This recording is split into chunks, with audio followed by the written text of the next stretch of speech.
Ensige tusudde Yesu tokyuka bangi nga batulese Yesu tokyuka nga batukyaye Yesu tokyuka nga batusudde Yesu tokyuka nga batuyiye wano Yesu tokyuka nga baamagenze Yesu tokyuka kabaka w'abakabaka Yesu tokyuka taata w'abatalina Yesu tokyuka gwayamba abanaku Yesu tokyuka gwayamba abannamwandu Yesu tokyuka taata w'abatalina Yesu tokyuka Mukama tokyuka Mukama tokyuka yimusa emikono gyo tokyuka Yesu tokyuka kale mugambe Yesu tokyuka yogera naye omugambe Yesu tokyuka abaana b'abantu befuula abaana b'abantu bekyusa abaana b'abantu bakyukakyuka naye tulina Yesu atakyukakyuka atasagasagana atatuvaamu atatwabulira ebintu biyiwa ebyensi eno biyiwa naye Yesu takyuka nga bwe yalijjo bw'ali kaakano era bw'alibeera atwagala alitwagala yatuwonya atuwonya alituwonya yatuwanguza atuwanguza alituwanguza. We give you praise Jesus. Owewe ekitiibwa Mukama mu linnya erya Yesu Kristo Mukama waffe. Kubirako Yesu mu ngalo. Hallelujah. Kale tulako wansi. Njagala kwebaza Mukama olw'omukubiriza waffe. Nebaza Mukama olwa mission coordinator Tata Segawa wamu ne maama mami leero simulabye. Naye twagala okwebaza Katonda olwammwe mwenna. Okujja kwange wano e Katwe Matters omulundi guno kwa njawulo. Lwa nsonga emu, leero ennaku z'omwezi teziri musanvu.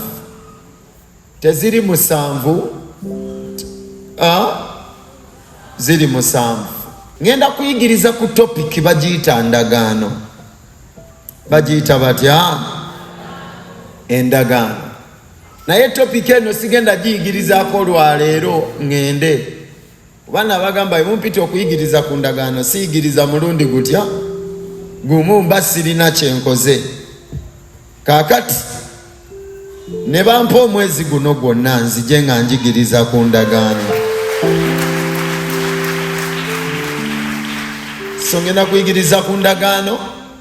Kati obuvunaanyizibwa bwaffe bwe buno kujja mangu, kujja na kitabo, kujja na peeni, okubaako ebintu by'oyiga.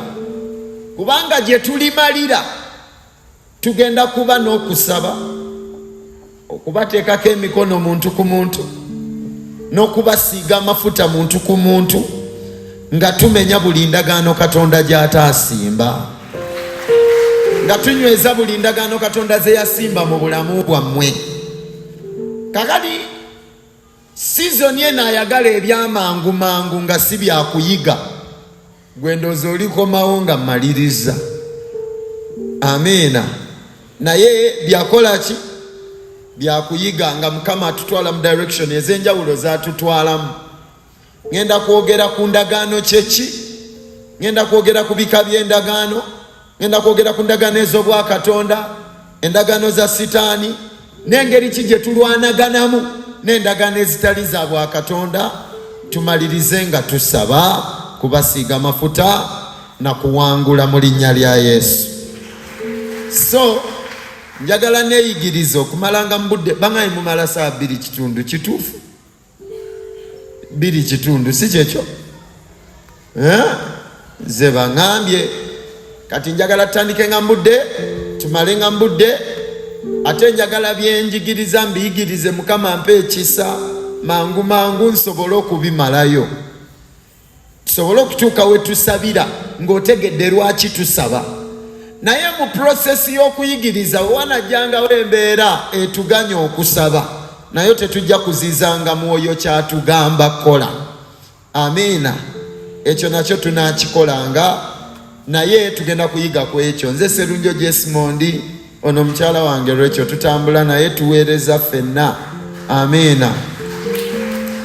Ndoza sibagamba nali nzizeeko wano happy new year nasembayo balabanga 31. Amiina. Olwamala okuweereza nenfubutuka emisinde nembaleka simanyi bwe byaggwa nensubwa fireworks nensubwa ebirala naye nze nakola kye nakola nenziruka emisinde. Amiina.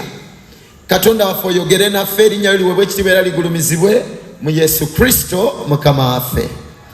Twagala kuyiga ku ndagaano kantandike bwe nti obukristaayo, if you call yourself a Christian, omuntu yenna yeeyita omukristaayo, obulamu bw'ekikristaayo buyimiridde ku kintu bakiyita ndagaano. Ebintu byonna byonna ebirala bitambulira ku kintu bakiyita ndagaano. Y'ensonga lwaki bayibuli eyo erimu ebitundu bibiri. Erimu ekitundu kye tuyita endagaano enkadde n'endagaano empya. Enkolagana yaffe ne Katonda esimbiddwa ku musingi baguyita ndagaano, the covenant. Kakati awatali ndagaano tetulina bukristaayo, kubanga twatandika n'endagaano enkadde n'etavaawo naye neeranga ebintu byayo endagaano empya n'eryoka etuukiriza ebyayogerwa mu ndagaano enkadde. Kati obulamu bw'ekikristaayo bwonna buyimiridde ku kintu bakiyita the covenant. Kati bwoddira endagaano n'ogijjawo ekyo ekigambo bw'okijja mu bulamu bw'obukristaayo tuba tetulina bulamu, kubanga waliwo endagaano bagiyita nkadde yejja nga tulaba kye bayita salvation plan. Katonda ng'aluka olujegere olw'okutulokola yalutandika na ndagaano. Ayingira mu ndagaano wakati wa taata waffe yasooka Adamu ne Eva, najja obulamu obwo bwonna ng'ayita mu ndagaano paka bwe tulaba ku Kristo, paka omusingi gwe tuyimiriddeko. Kati we are in a covenantal relationship with God. Kati obulamu bw'enkolagana yaffe ne Katonda njagala okitegere nga tutandika. Bw'otategeera bino ebintu nga ntandika bijja kutawaanya gye tulaga. Obulamu bw'obukristaayo bwonna, enkolagana yaffe ne Katonda n'olugendo lwaffe olw'obulokozi luyimiridde ku kintu bakiyita ndagaano. Tulina empya, tulina enkadde. Naye n'obulamu bwa Setaani bwonna oba n'obulamu bw'omuntu yenna obuli ku nsi kuno buyimiridde ku musingi gwe bayita endagaano. Buli muntu yenna ali wano ofaanagana ng'endagaano ezizze zikulera era zikuluka okutuuka w'otuuse. Obulamu bwo bwonna bwa ndagaano. It's a covenant. At one point waliwo ebintu ebyajja awamu ne bikkiriziganya mu nsi ey'omubiri oba ey'omwoyo gw'obeere ky'oli kati. Eriyo ebintu ebimu nga tebyakkaanya mu mubiri naye nga mu nsi ey'omwoyo oli mwana wa ndagaano. Era njagenda mbalaga ebyawandiikibwa eby'enjawulo. Dawudi, Yesu bw'azaalibwa ku nsi kuno yayitibwa mwana wa Dawudi, si wa Yusufu. Naye nga Dawudi yali yabeerawo emyaka 1000 emabega nga Yusufu tannabaawo, Yesu alyoka azaalibwe. Naye Yesu bw'azaalibwa ekyandiikibwa nja kibawa ne bamuyita omulangira omukulu, omwana wa Dawudi. Era olumu yayita ku muzibe n'amugamba, Yesu si mwana wa Yusufu, omwana wa Dawudi onsaasire. kakati tubuuza ekibuuzo ekiyisa Yesu omwana wa Dawudi omusajja eyabeera 1000 years back nga tekimuyisiza mwana wa Yusufu kiki? Ndagaano.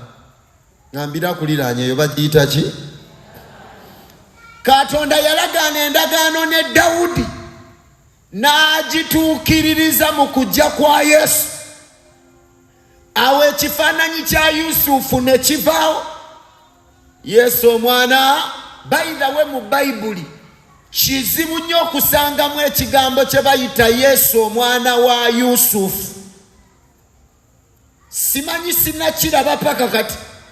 Ayitibwa mwana wa Dawudi, omwana wa Katonda, lwa ndagaano. Kati nammwe kankubuulire ggwe ali wano, taatawo ne maama we abaakuzaala bayinza okuba obayita bataata era ng'obayita maama wo, naye nga taatawo omutuufu mulala. Kyova olaba tugoba emizimu wano. Omuzimu gwa jjajjawo gw'otaalabako ne gujja ne gugamba ono mwana waffe twamwerondera dda, naye nga jjajjawo yabeerawo myaka mingi mabega. Osobola okuzaalibwa taata omulala naye ng'oli mwana wa kintu kirala lwa ndagaano. Buliza akuliraanye naye oli mwana waani omutuufu? Ebintu by'endagaano eyakuzaala tekimukakatako kuba taatawo, ne maama eyakuzaala tekimukakatako kuba maamawo. Okitegedde amaanyi g'endagaano? Osobola okuba wano mu mubiri ng'oli mutabani wa Semakula Jime, naye nga mu nsi ey'omwoyo oli mwana wa ndagaano y'abantu balala. Mizimu gyalagaana dda ne bajjajjabo ne gigamba buli kya ne wabeerawo omuwala gwe bayita Naaka aliba waffe. Maama waatalokoka nga yadde okwenenya okumenya endagaano, n'alyoka afuuka vessel of use, n'azaala akawala akanyirira naye nga ka mizimu gya myaka 2000 emabega. Ekyo kye bayita amaanyi g'endagaano. Endagaano si bintu by'olaba, endagaano bintu ebyakkaanyizibwako mu nsi ey'omwoyo. Kati nga njigiriza ku maanyi g'endagaano gano ne kye bayita endagaano, njagala okitegeere buziba, si ze zino ez'ettaka. Endagaano ze njogerako nzibu nnyo, zikolera mu bulamu bw'abantu mu kumanya ne mu butamanya.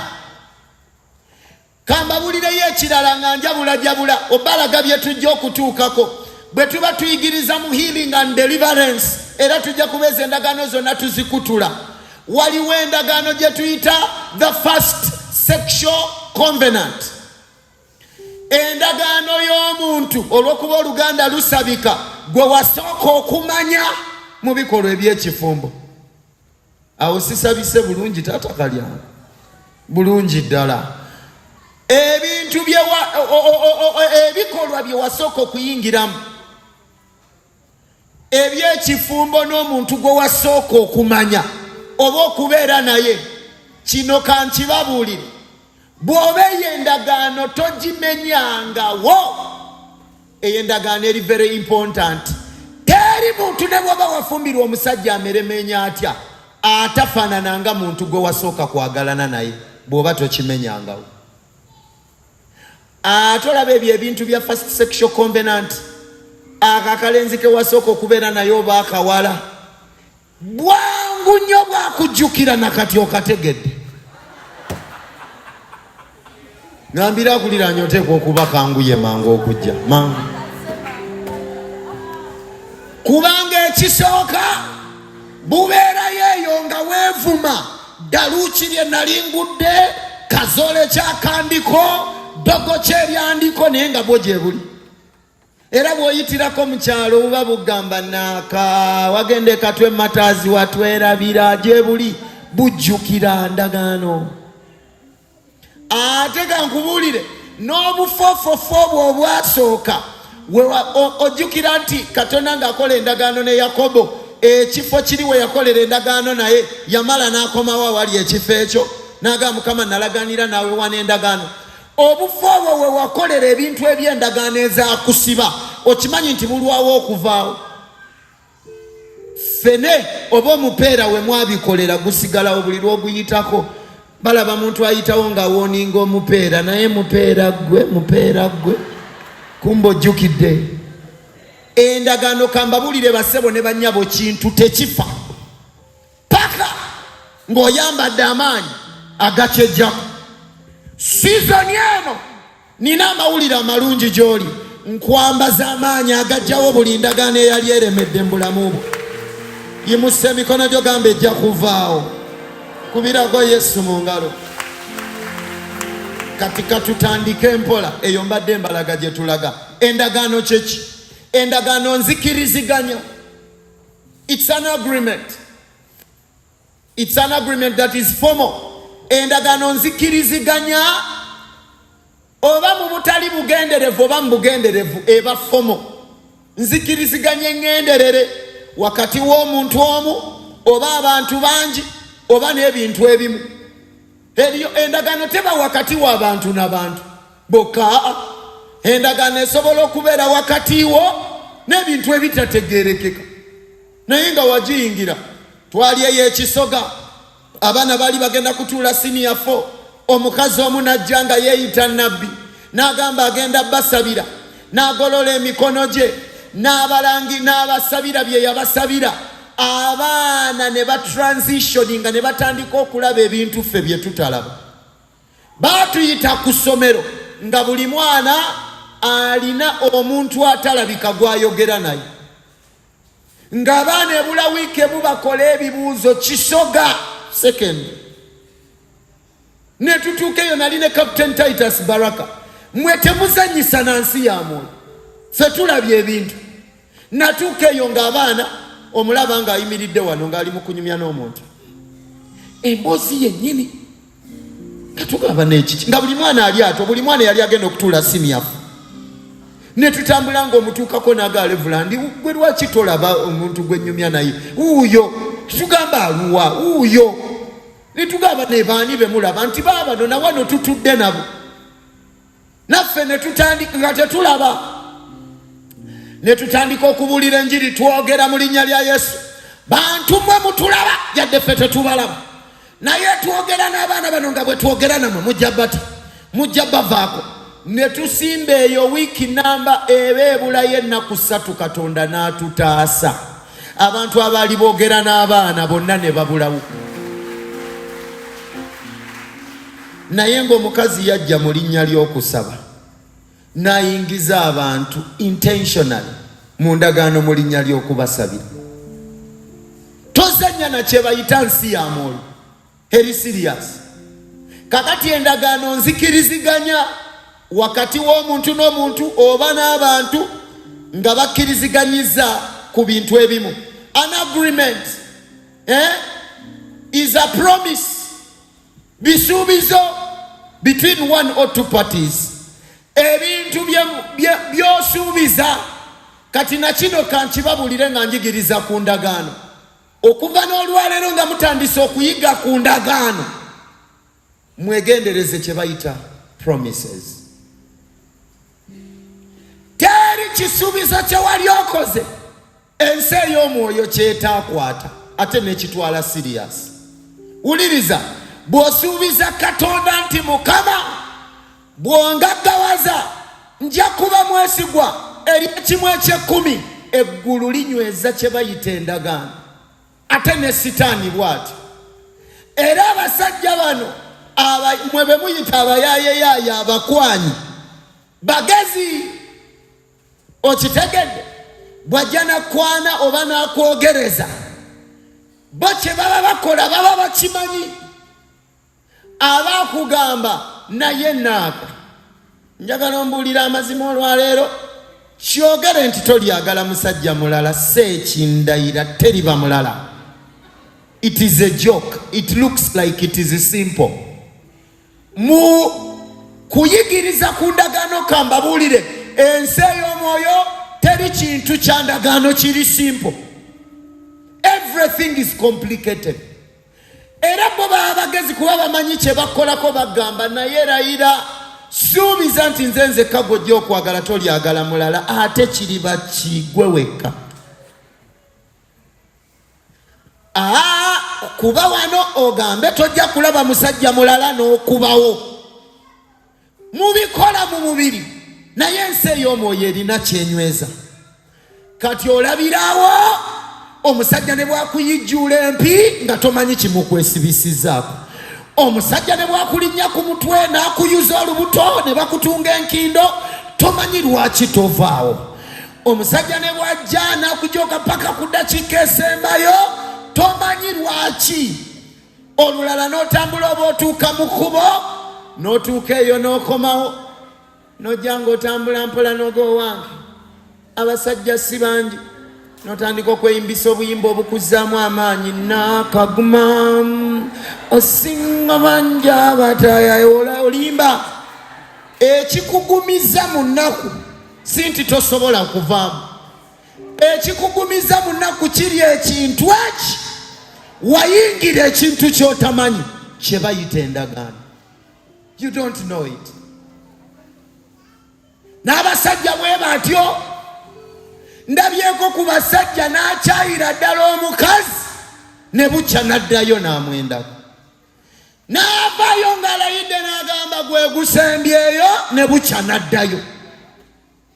N'avaayo ng'asibye ebbiri n'amuvuma n'omuvuma n'amugamba njagala okutegeeza nze ndi mufumbo nze nina Rachel nze nina abaana era guno njagala okutegeeza kimanye munnange. N'ayogera byonna by'ayogedde n'atuuka awaka enkeera n'addayo. Ago ge bayita amaanyi g'endagaano. Kakati buli kisuubizo kye wali okoze nga tekisangulwangawo mu bulamu bwo kikyayimiridde. Ngambira kuliraanye bya ddala kikyayimiridde. Every promise still stands. Ekyo kye bayita endagaano. Endagaano mu lulimi Olulatini bagiyita kovinaya. Kovinaya kitegeeza ebintu ebiva gye bivudde ne bikwatagana ne bibeera ekintu eki. Ekintu kimu biva eri ne bifuuka ekintu kitya kimu. Endagaano ekwata ebintu ne bwe biba tebikwataganangako ne biyingiza mu kye bayita contract. Okukkaanya, okukwatagana, okukkiriziganya mu bisuubizo mu ze bayita privileges ne mu responsibilities. Endagaano is no simple thing. Bino ebintu bye tugamba abaana baffe no sex before marriage. Banange baana baffe mwekuume tuba tubataasa. Eriyo abantu nga n'ekikubonyabonya mu bufumbo bw'omusajja si mubi naye waliwo lwakutunuulira ng'olinga eyeebaka n'abasajja abalala naye nga tebaliiwo. Naye nga ye sitaani mu nsi ye ey'omwoyo akutaddeko ekifaananyi ekikufaananya bonna be wali obaddeko nabo. That image is on you. Endagaano tobeeraawo bubeezi ne weekyanga nze sekinnakumala I moved on you also move on. Ebyendagaano tebiggwa bwe bityo. Ebyendagaano jja mu maaso ga Mukama n'omugamba Mukama nayonoona nayingira mu kwegadanga ne seeki saamanya saategeera saamanya impact yakyo ku bulamu bwange. Katonda w'endagaano era gwe wekka alina amaanyi aganzijulula mu ndagaano eno. Ginzijjamu Yesu onyambaza ekisa ky'endagaano y'omusaayi gwo empya. Eriyo abasajja nga asobola okutunuulira ddala naye ng'akulaba ng'eyeebaka n'abasajja abalala naye nga tobalina. Kiki? Ndagaano. Nina omukyalo omu gwe nali nsabira sayidi zeeyo saagala kwogerayo kuba akyaliyo. Yaŋŋamba nti omusajja yamukyawa n'amugamba ne bw'oliba oyagala nnyo teri musajja mulala agenda kwagala. Kambuuza ekibuuzo. Omuntu ataakuzaala, ataakuweerera, ataakuyonsa, ataakunaaza ng'okula, ataguliranga nako pampa ajjawo amaanyi agagamba ne bw'oliba oyagala nnyo tolyagala musajja mulala. Where do you think they get the power? Olowooza bajjawo amaanyi agafuna confidence ekugamba ne bw'oliba oyagala nnyo tolibeera na musajja mulala. Where do they get the energy? They know the power of covenant. Bamanyi kye bayingiramu naawe kikulu. Abamu bakwata n'ebintu ebimu bye wakozesa n'agenda bye mwakozesa n'agenda n'abiteeka gy'abitadde n'abyogererako ebigambo n'obeerawo nga weepanka. I moved on. Ne bw'olikola otya siri kuddira wa akyakulina mwezi paka ekyo omusaayi gwa Yesu lwe guli kijjawo. Ago ge maanyi g'endagaano. Kati bwe tuba tuyigiriza ku ndagaano toddamu okumala gakola ebisuubizo. Abalokola omuntu gw'otayagala omukyawa misana omugamba tolina kyonkoze sikwagala bwagazi. Gw'oyagala omwagala na bumalirivu n'ebigenderako. Kubanga tulukiddwa ekintu kye bayita endagaano. Ekigambo kino endagaano bufumbo, it is a marriage. Endagaano is a marriage. Oyingira mu marriage kitegeeza omukwano ogwebuziba n'ekintu kyonna.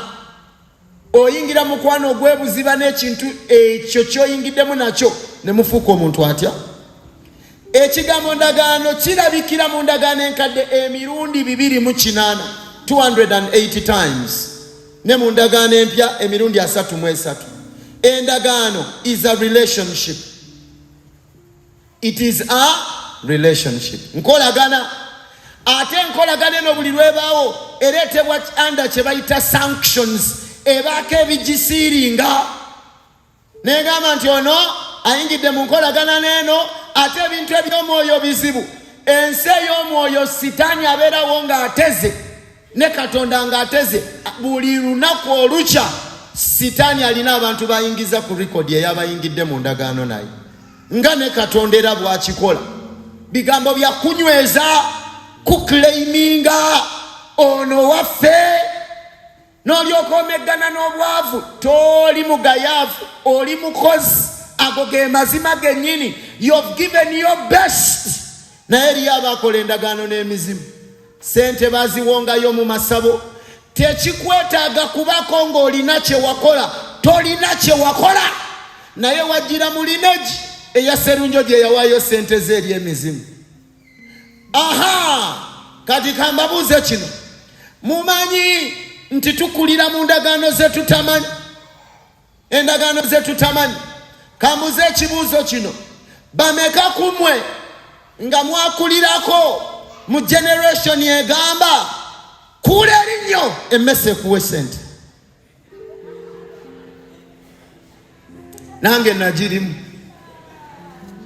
Kula erinyo emmese ekuwe ki? Kula erinyo emmese ekuwe sente. Naye wuliriza mu healing and deliverance emmese ekiikiridde omwoyo gwa Jezebel, the Jezebel spirit, omwoyo omuli gwa sente oguli destructive ogwagala pleasure. Era akabonero k'emmese is a sign of poverty. Naye ffenna twakulaba tugamba kula erinyo emmese ekuwe sente. Kirabikanga ekyangu okanya kukola ng'olaba ebintu byo waliwo ekintu ekibirya kibitwala. Nga ddi emmese lwe yali esituddeko kabando ka $1 mu kifo ky'okagaayo kamalawo n'ekakuleetera buleetezi ku ttebo. Bannanga abalina emmese eyo ezaali zisombyeko ku birungi n'obisanga muzimbuulire. Ne kye twakula mu kyalo nga bakiyita nsomba byuma, a type of a rat. Nga kisomba ebintu kubijja waka kubikweka gye kiri. Si kubireeta waka. Uliriza. Nkuze ngamba abaana bange okuva lwe nayiga endagaano. Kula erinyo daddy akuwe sente. Kula erinyo daddy alina mane kubanga ekigendererwa ky'Abaganda baawano kyali kyakwenkarejinga mwana amannyo galeme kugerekera. Akulenga amannyo g'esseti ye ennungi naye ne bakikwasa sitaani. emmese tegaba sente. Dadi nze nfuluma nempita omukisa gw'ekibuga nenkola mane Yesu nampa sente. Kitiibwa Shoni Saamu kuula erinnya dadi akuwe mane. Era waliwo olumu Kitiibwa yali ku ssomero n'akuula amanya 2 n'akomawo ng'agaterese n'agamba dadi nkubanja 10,000 buli linnyo lya 2 ne mugamba ngenda zikuwa nenzikwata nenzimuwa. Ebyatusiba ffe tetukiza kubikiriza kusiba abaana baffe. Ekyo nkirangirira mu bulamu bwo nga tuyiga ku ndagaano zino. Byetwakuliramu nga byatusiba gwe tebijja kusiba. Hallelujah. Endagaano, a covenant is a relationship. Ogiyingiramu. Kakati ffe mu ngeri yaffe tuyingira mu ndagaano ne Katonda. Kati endagaano ne Katonda erimu ebintu bibiri. Bw'otuukiriza endagaano yo bulungi n'enkolaganayo ne Katonda kirimu omukisa. Kyokka endagaano yonna oba ya bwa Katonda oba ya sitaani, buli lw'ogimenya waliwo kye bayita penalties, okubonerezebwa. Buli ndagaano erina sides, erimu omukisa n'embooko. Ekyalumanga Katonda n'abaana ba Isirayiri kuva ku ndagaano. Era yabajjukizanga n'abagamba mmwe nalagaana endagaano ne jjajjammwe Ibulayimu, nakola endagaano ne jjajja wammwe, nenkola endagaano ne Isaaka, nenkola endagaano ne Yakobo. Mwe ne muva ku ndagaano yange, mwe muvudde ku ndagaano. N'ekirala Katonda olumu yagamba Sulemaani n'amugamba naye gwe sigenda kubonereza olw'endagaano gye nalina ne kitaawe, naye abaana bo ngenda bawewenyula emiggo gyagiwulira. Kati ne Katonda mwesigwa, bw'akola endagaano naawe abaana bo bayinza okumeesinga n'abaleka, naye ng'ajjukira endagaano gye yakola naawe. Kati buli muntu ali wano nkusabidde omukisa ogw'endagaano eritaasa abaana bo n'abaana b'abaana bo. Naye buvunaanyizibwa bwaffe bategeeza nti Katonda gwe tusinza is a covenantal God. Ye Katonda ow'endagaano. Abonereza buli muntu amenya endagaano ye, naye anyweza endagaano ku baana n'abaana b'abaana baffe okutuuka ku bazzukulu bannakasate ne bannakana ab'emirembe egyamwagala, because of the covenant. Lwa ndagaano. Endagaano eno njagala kusaba nga twogera ku bintu bino obitegeere.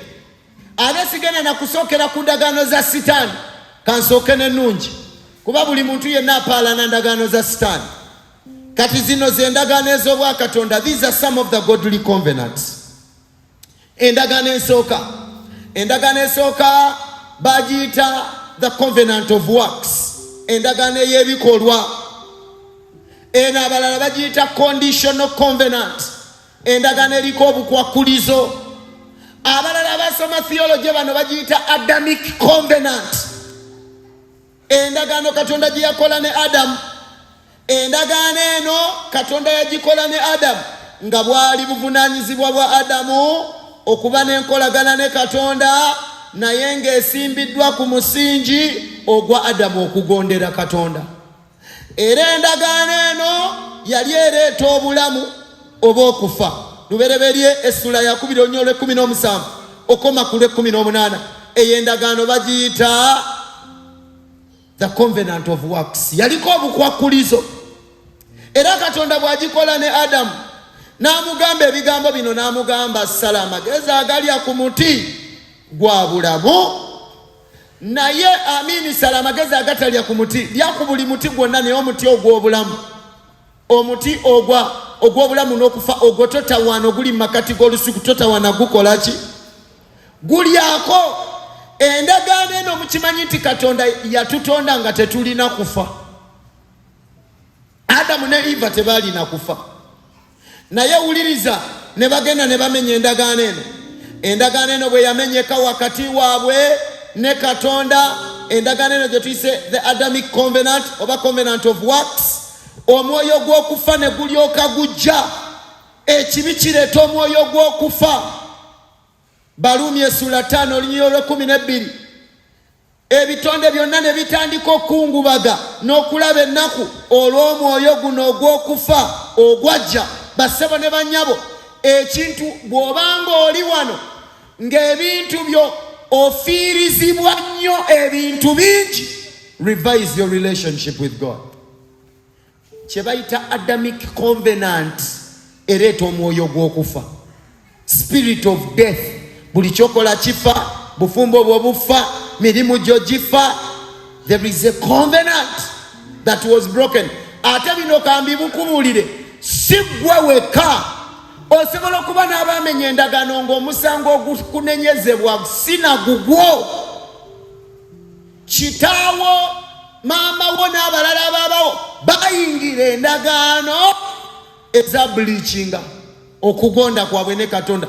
Katonda yabasuubiza ngenda bawa omukisa bwe munaagonanga munaalya ebirungi by'ensi. Bwe yabawa ebirungi bye yabawa tebaagonda, ne ba bleachinga covenant. Kaakati eyo endagaano bagiyita Adamic covenant, eyejja eriko obukwakulizo.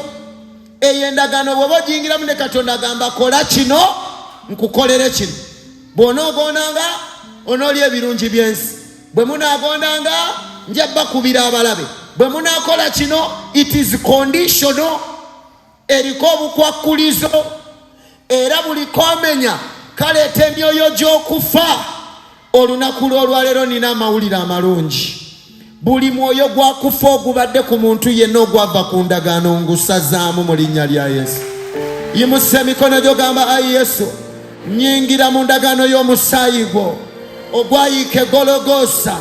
Nsazaamu buli mwoyo gwa kufa n'okufiirizibwa ku bulamu bwange. Kubirako Yesu mu ngalo. Eyo endagaano ejja nakugonda.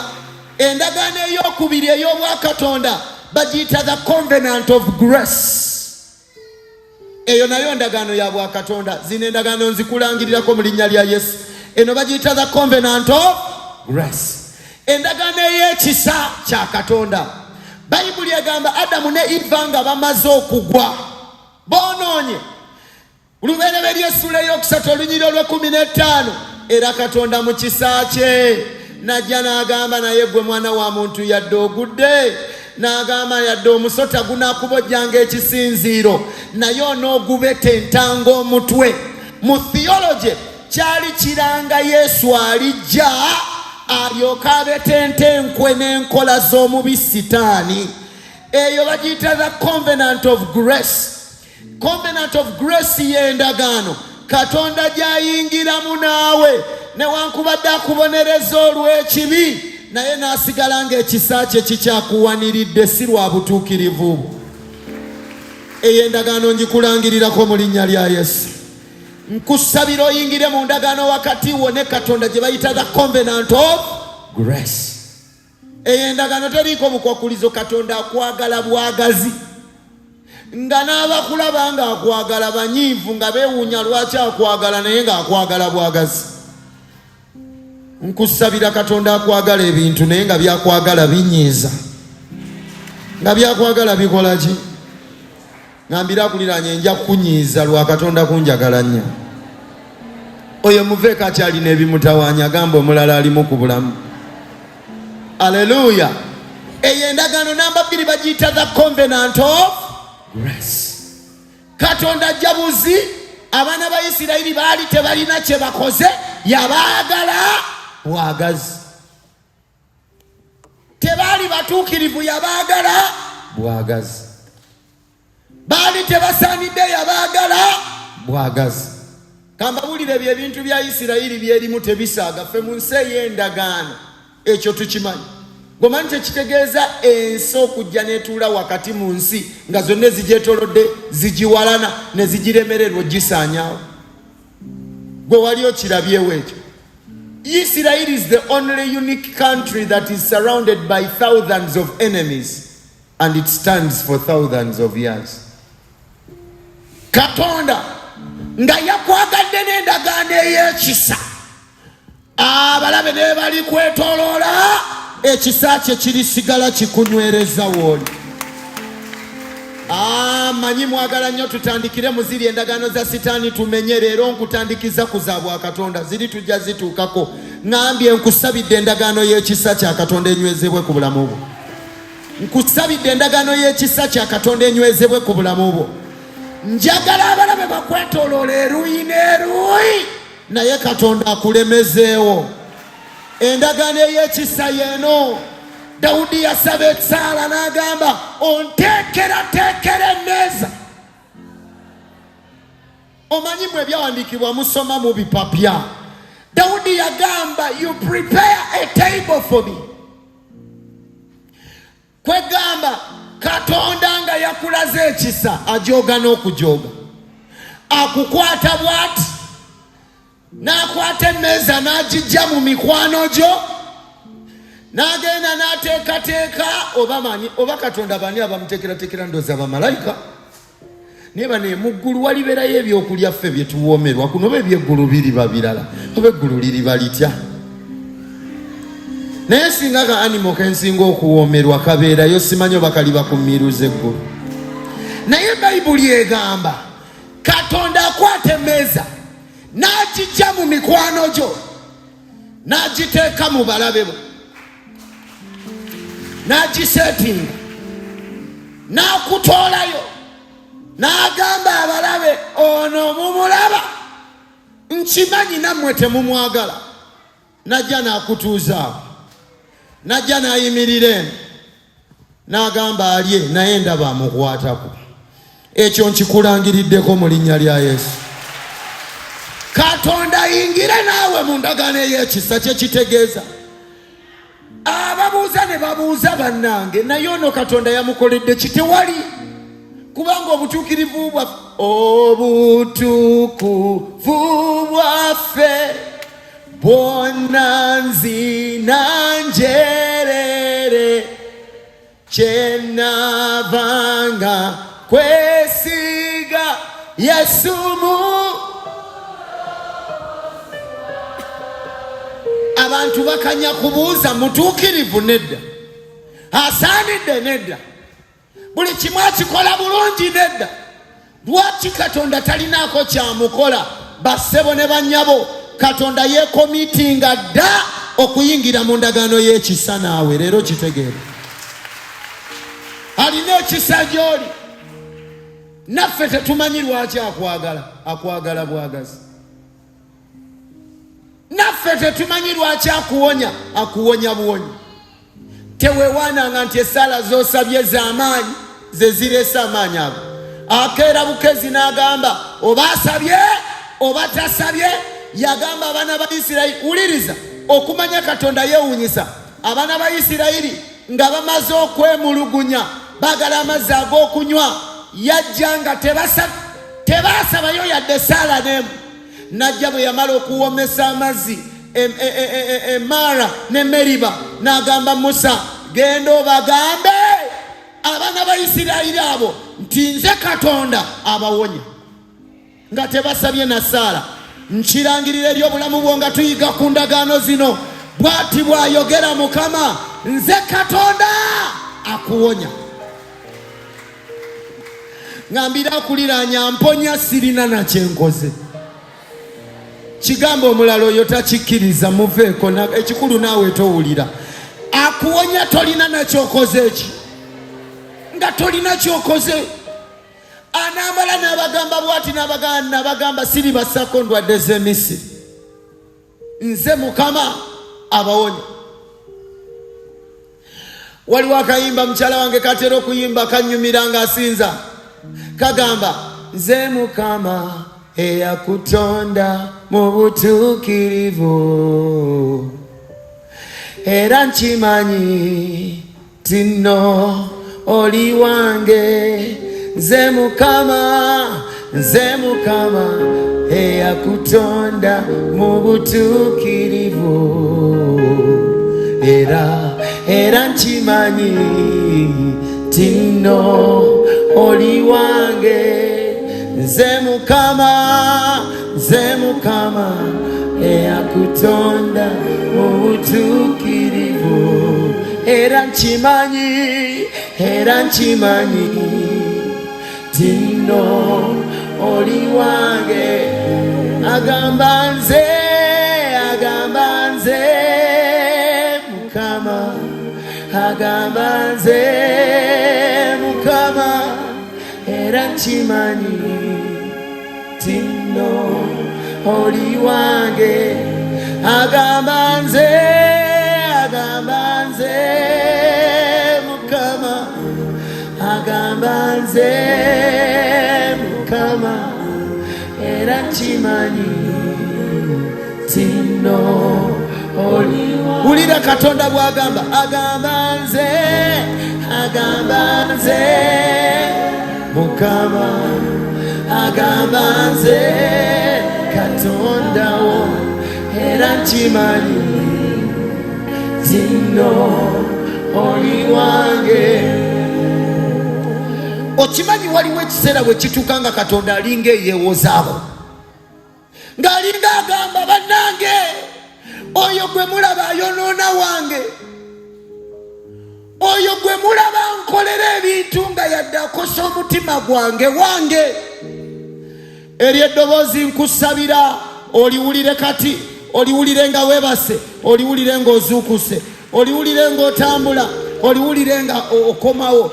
Katonda agamba, wuliriza bw'agamba, agamba nze Mukama, agamba nze Mukama, era nkimanyi tino oli wange. Buli lwalowooza okubonereza, buli lwalowooza okukuba emiggo n'agamba kale ono mukolere ki, n'amala n'ayogera ebigambo bino, agamba nze Mukama, agamba nze Mukama, era nkimanyi tino oli wange. Agamba nze Mukama, agamba nze Mukama, era nkimanyi tino oli wange. Wuliriza, waliwo ekisa kya Katonda ekiri ku bulamu. Haleluya, kama akuwa omukisa. Waliwo ekisa kya Katonda kyotasasulira, kubanga yayingira mu ndagaano ne bajjajjaffe tukolera ebyekisa.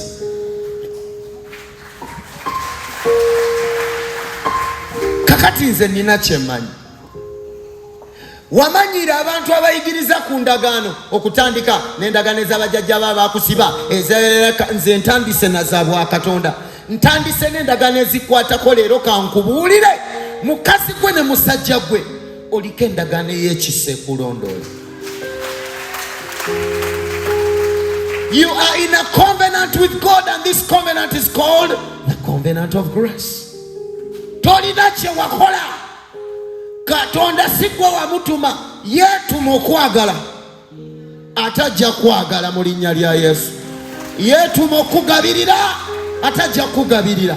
Yeetuma okulwanira, atajja kulwanira. Yeetuma okukuuma, atajja kukuuma. Yeetuma okuwangaza, atajja kuwangaza. Yeetuma okuwa omukisa gw'omu kyalo ne mu kibuga, atajja kukuwa. You didn't do anything. You didn't do anything. You didn't do anything. And your covenant, they call it the covenant of grace. Kati endagaano ey'ekisa Bayibuli egamba Mbaluumi essula ya 5 onyolwe 12 okoma ku 15. Bayibuli egamba ekisa kyeyongere twongere kwonoona nedda.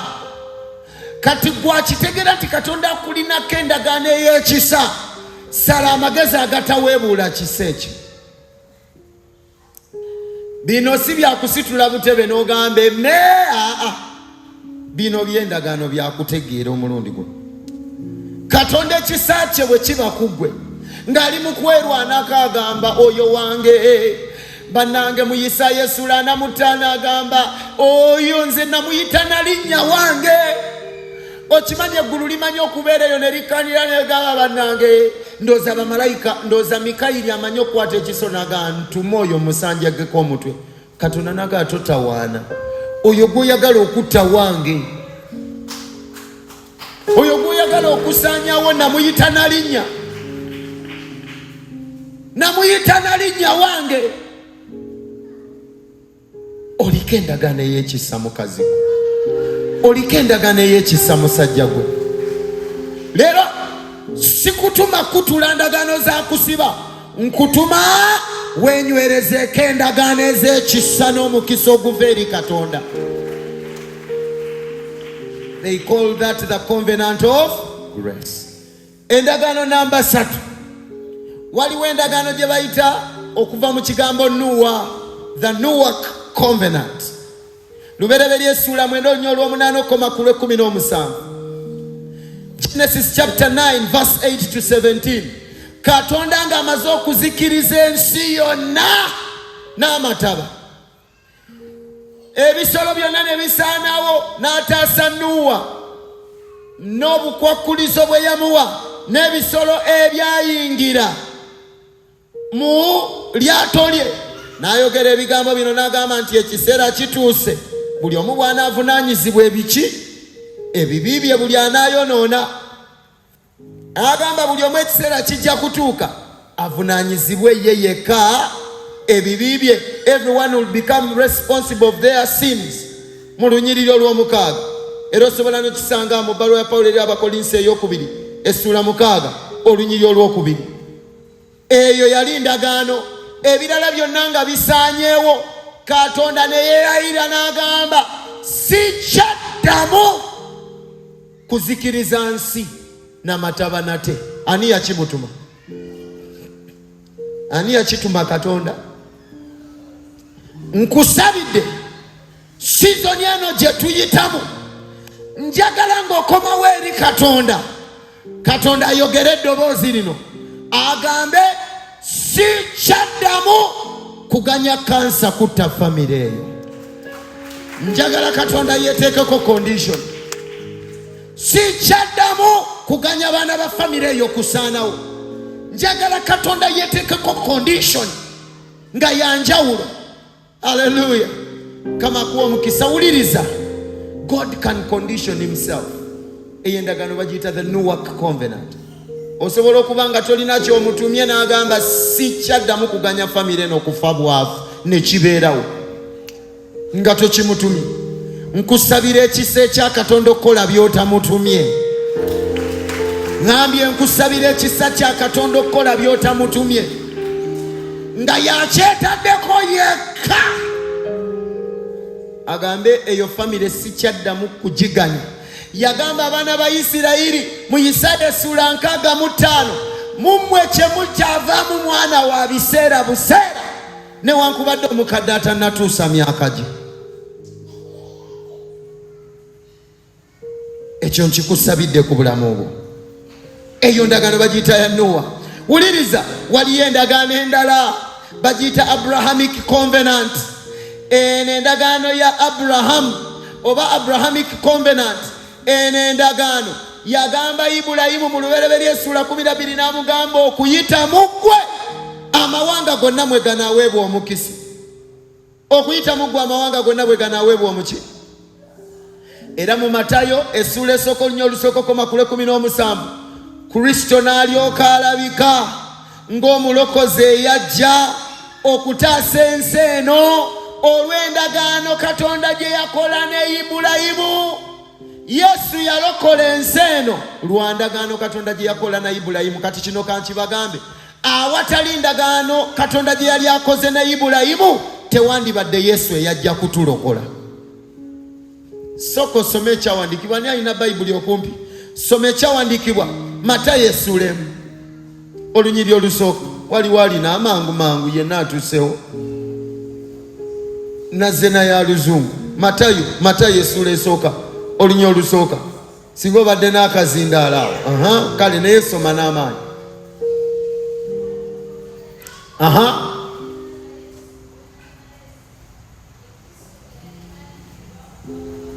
Owulidde?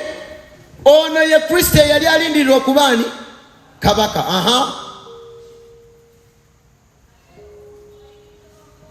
Are you reading Matthew chapter 1 verse 1?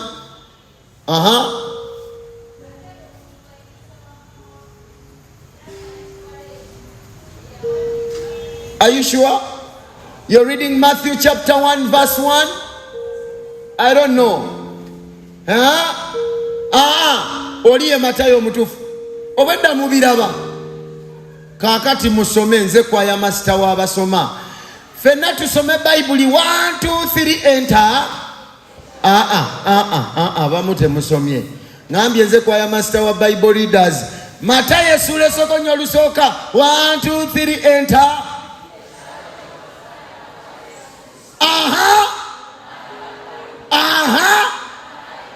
Linda ko Katonda. Yesu mwana wani? Ate Yusufu. Yesu mwana wani? Olw'endagaano. Era omwana wani? Olwaki bye yasuubiza Ibulayimu n'ebye yasuubiza Dawudi biryoke bituukirizibwe. Okitegedde mukwano gwange? Ebisuubizo bino ne bitukira. Yesu omwana wa Dawudi, mwana wa Ibulayimu. Yesu mwana wa Ibulayimu. Kye nakugambye, osobola mu bubiri okuzaalibwa abazadde abalala naye nga mu nsi ey'omwoyo oli mwana wa abalala. Nze nkirabiddeko ddala n'amaaso gange, emizimu nga gigamba ono mwana waffe ate nga mwana waajo. Okitegedde mukwano gwange? Kakati ekyo kitegeere. Endagaano ey'okutaano bagiyita the Mosaic Covenant kuva essula 19 eno ndagaano yo yaliko obukwakulizo. Mu kuva essula ye19 eyo yali y'amateeka, naye era mu Bebulaniya 10:14 amateeka gano ne gatuukirizibwa okuyita mu Kristo Yesu. Amiina. Kanziruke mangu nja kutandikira kweno endagaano. Endagaano gye bayita the Davidic Covenant. Endagaano ya Dawudi. Ojjukira wali eri Yesu emuyita mwana wani? Wa Dawudi. Mu Samwiri ekyokubiri essula 7 olunya olw'12:16 muneesomerayo. Katonda okuyita munabbi bamuyita Nasani yasuubiza Dawudi ebisuubizo bino. Nange mbirangirira ku bulamu bwo Katonda abikusuubize buli kya ne bituukirira. Yimusa emikono gyo gamba Yesu buli kya ne bituukirira. Akayimba akalala kenjagala kagamba bwe kati. Kampumulire mukubeerawo kosebo ebiro bwe birita olimpengule okamanyi kanoonye Yesu okubeerawo kosebo ebiro bwe birita nze uliriza. Katonda yayingira mu ndagaano ne Dawudi n'amusuubiza ebigambo by'amaanyi. Yamugamba raise up your offspring to succeed you. Ndisitula omwana ava mu ntumbu ezo yali kusikira. Nkusabidde ezzadde lyo lyeriri kusikira mu linnya lya Yesu. Katonda n'amugamba Dawudi n'amukwata. Uliriza, Dawudi yali tava mu lunyiriri lwa Sawulo. Dawudi okusikira Sawulo yali tava mu lunyiriri lwa Sawulo. Kankubulira amaanyi g'endagaano. Katonda asobola okukwata omwana atava mu ntumbu ezo n'amusikiza omusaayi. Ago ge maanyi g'endagaano. Dawudi olw'okuba yayingira mu ndagaano ne Katonda, Katonda n'amugamba yadde gw'ova oli wa Yese, kati nkutadde mu lunyiriri lw'abakabaka, sikira Sawulo. Nkusabidde Katonda akuteeke n'awatakugwanira. Haleluya. Katonda akuteeke n'awatakugwanira. Bannange kambabuulire, ffe tufunyeko ku bantu nga baga. Waliwo omwami omu yali meja wano saagala mwogera natya naye nagendayo mulambula nga mulwadde yali eri ku Nakasero Hospital nengendayo nga musabira ne mutwalira Words of Devotional Books nga musabira omusajja ono bwe namala omusabira n'ayita balooyazi be n'ayita mukyala we n'ayita abantu abatonotono n'agamba mpulira njagala ono Levulandi abeera omu ku baana bange njagala tukole ekiwandiiko ekiri fomo mu adapting nga kiri mu buwandiike abeera omu ku baana bange naye nembitya meja nga aliko abaana bakulu ng'abaana bakambwe kyokka ng'ayagala nze gw'ataazaala nze mba nsikira ebintu bye nabitya meja nga mumalirivu nangamba mukyala wange gwe tolaba namenya abaana be gwe tolaba ngono tategeera gwe tolaba ngono talimu yadde akamozoola gwe tolaba ngono amagezi talina gwe tolaba ngono obusiru kwe butandikira ne baneegayira ne baŋŋaamwawule tukwegayiridde kkiriza obeere omwana waffe ne mugamba meja njagala it's a great privilege nandaga byalina nanga tugenda kuba munaku ne mugamba meja endagaano njitidde bayinza okunkuba akakumbi ku mutwe nga ne laavu ya lwekyo sinnabagimatira bulungi naye ne mugamba meja ngenda kukolera ekintu kimu ngenda kukusabira era yafa munyiivu nagaana okukkiriza to be adopted as one of his sons natya saagala balimu kambabulire bantu mmwe njagala Katonda akutekeko ekisuubizo abantu bakwagale bwagazi nga bw'otuuka weetunuulira mu ndabirwamu n'ogamba ntegeera sitegeera ndi musiru siri musiru naye nga yeggwe Katonda yagamba Dawudi gwe kabaka oba Sawulo yakuzaala oba si yakuzaala n'ayogera ebigambo bino n'amugamba I will establish your kingdom nkirangirira leero ku makaago God will establish your family God will establish you njagala Katonda akusimbe ng'ekintu ne bwe kirijja okunyenya tekiri kunyenya mukazi gwe ne musajja gwe tolikolera bwereere olirwawo nnyo ng'olya ku mulimu gw'engalo zo kubanga akusimba ye Katonda. Haleluya. Katonda n'agamba Dawudi your son will build me a house mutabani wa yalinzimbira enju n'agamba I will establish his throne ngenda kusimba obwakabaka bwe ne namulondo ye era lazima yabisimba paka Yesu bwe yalabikako paka kati Yesu tumuyita omwana wa Dawudi n'amugamba bw'ati okumanya Katonda nga yakwagadde bantu mmwe olwaleero njagala amaanyi ogamalire ku ndagaano ennungi Katonda z'alina naawe yagamba bw'ati n'agamba Dawudi omwana wo bw'anannyonoonanga n'amubonerezanga n'omuggo ogw'abaana b'abantu I'll punish him with a rod era nja mubonereza bw'anannyonoonanga n'amugamba but gambira akuliraanye but kisangulabira yagamba mutabani wo bw'anannyonoonanga Sulemaani ngenda mubonereza n'amugamba but my love uliriza Katonda bw'agamba n'agamba naye okwagala kwange tekuli muvaako emirembe n'emirembe uliriza nayogera na kino n'agamba siri mujjako kwagala kwange nga bwe nakujja ku Sawulo. That is verse 15. Amina. Olw'olunyiri lwa 15 mu Samwiri ekyokubiri essula ya 7 n'amugamba Samwiri namujjako okwagala naye ono sijja mujjako okwagala bakazi mwe ne basajja mu abali wano mbasabidde Katonda alagaane nammwe obutaddira kwagala kwe kujja ku baana bammwe. Yimusa emikono gyo gamba ayi Yesu toddiranga okwagala kwo n'okujja ku baana bange kiddemu ogwokubiri otyo n'okujja kwani kubirako Yesu munga. N'alyoka agamba Dawudi mu lunyiriro lw'16 n'amugamba, your house and your kingdom will endure forever. Ennyumba yo n'obwakabaka bwo bujja kubeerawo lubeerera. Teri muntu agenda bijjawo. Amabulire tujja kutuuka kuva ku nsi kuno nga Isirayiri ekyali awo paka Yesu lwali tunona. Lwa ndagaano nani? Na Dawudi na Ibulayimu.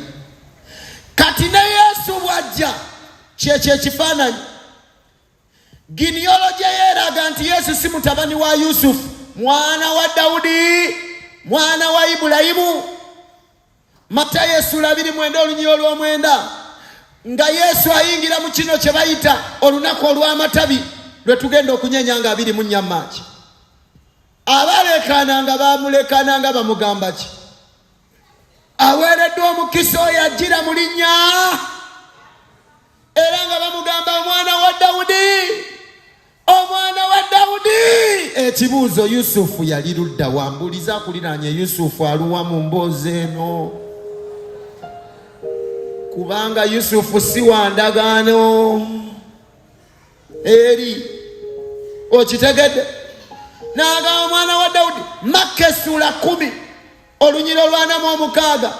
Omusajja yali omuzibe, Yesu we yali amuyitako yagamba atya, Yesu omwana wa Dawudi okola otya? Si mwana wa Yusufu, mwana wa Dawudi. Yesu yazaalibwa emyaka mingi. Bwe naakomawo nja kutandikira ku ndagaano gye njagala okumalirako, era temugyerabira. Matayo 2:6 onyolo 2:7-2:8 munakyerabira ekyo. Matthew 26:27-28. Yesu bw'ajja ayogera bw'ati, guno gwe musaayi gwange ogw'endagaano empya oguyise ku lwammwe ne ku lw'abantu abangi.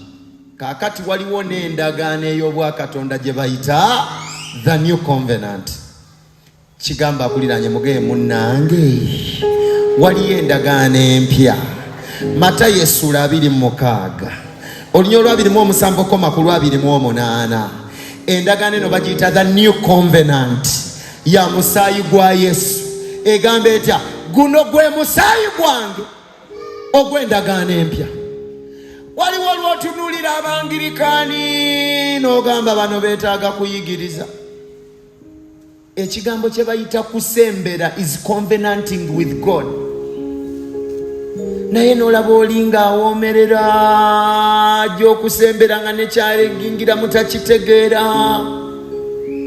Mumusa abakuyitako nakonako nagana mutosembere naawe tunaabe. N'olaba abajja naye singa Katonda yali atukkiriza obba wewenyula emiggo olw'okukola bye mutategeera.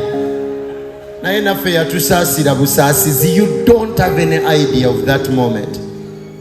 Kye kitegeeza okujja wano okusembera ng'omwawula ayimiridde wano. My friend, oli mu kuzannyira mu ndagaano. It's a covenant. Olumu baleeta omwana ku lutikko St. Philip's and Andrews Cathedral ng'emizimu gimukubye. Ne tusabira omwana n'amaanyi ne gatugwamu nga tasumulula.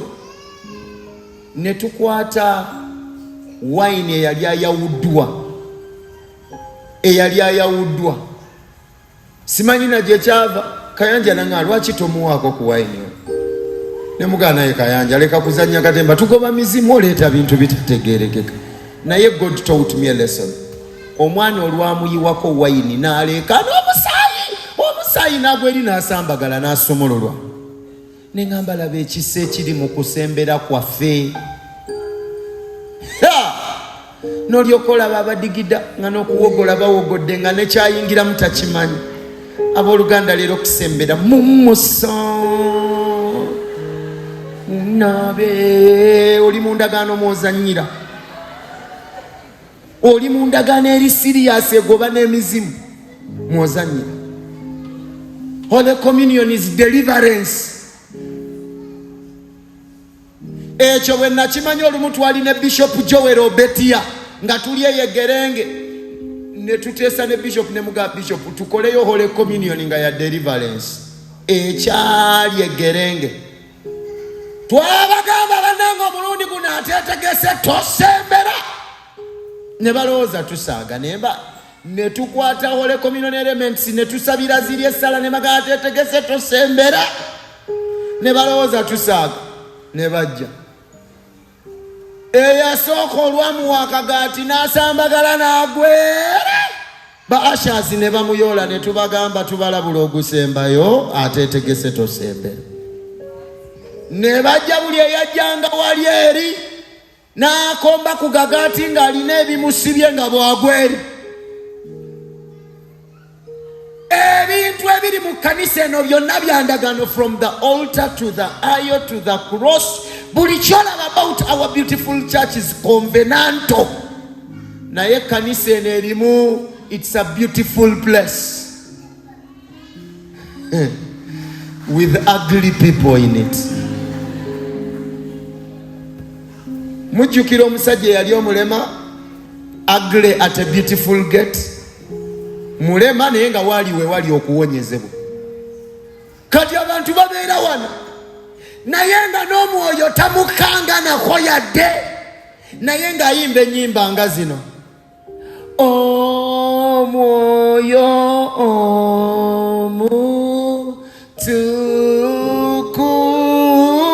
omutukuvu. Nogaakalo no singa omwoyo yamukako nga kyayimba kyekyo kyennyini kyafulumya, singa tuli bulungi. Nina amawulire amalungi gy'oli. Sizoni eno ya Katonda kusangulawo buli ndagaano gy'ataasimba mu bulamu bwe. Yimirira ku bigere ebyo. Wuliriza. Matayo 26:27-28. Guno gwe musaayi gwange ogw'endagaano empya. Nja kutandikira ku ndagaano eno, the new covenant. Bwe naagimala nja kwogera ku ze bayita characteristics of evil covenants.